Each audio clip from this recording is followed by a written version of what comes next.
হাসনাত আবদুল্লারে নিয়া প্রথম আলো আজ যে একটা নিউজ করছিল, তো ওই নিউজটার শিরোনাম আছিল হাসনাতের বিলাসী জীবন যাপন নিয়ে প্রশ্ন।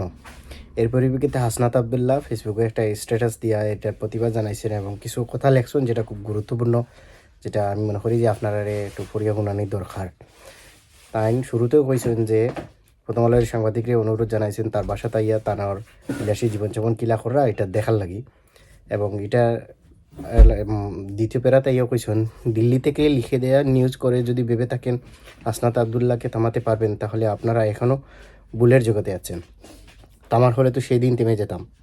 ক্লিন ইমেজের আওয়ামী লীগ ফেরানোর বিরুদ্ধে জীবনের ঝুঁকি নিয়ে একাই রুখে দাঁড়াতাম না। তামার হলে আপনাদের মতোই ভারত বা এদের দাবেদারি করে মন্ত্রী হওয়ার হিসাব করতাম। বিলাসিতাই যদি করতে চাইতাম তাহলে আমরা এত যুদ্ধ করার দরকার ছিল না। আপনাদের সাথে মিলেমিশেই বিলাসী জীবন বেছে নিতে পারতাম।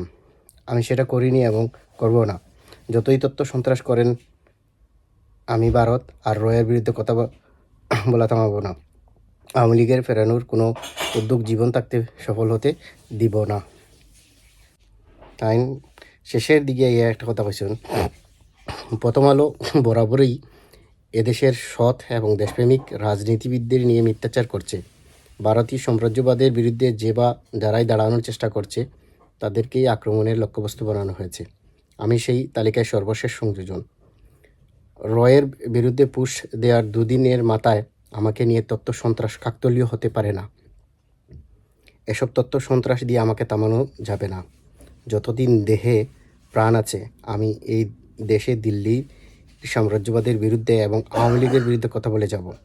তাতে আমার রাজনীতি যদি না থাকে, আমাকে যদি মাইনাস করা হয় হোক, আমাকে মেরে ফেলা না পর্যন্ত ভারত, আর আওয়ামী লীগের বিরুদ্ধে আমাদের লড়াই অব্যাহত থাকবে ইনশাল্লাহ।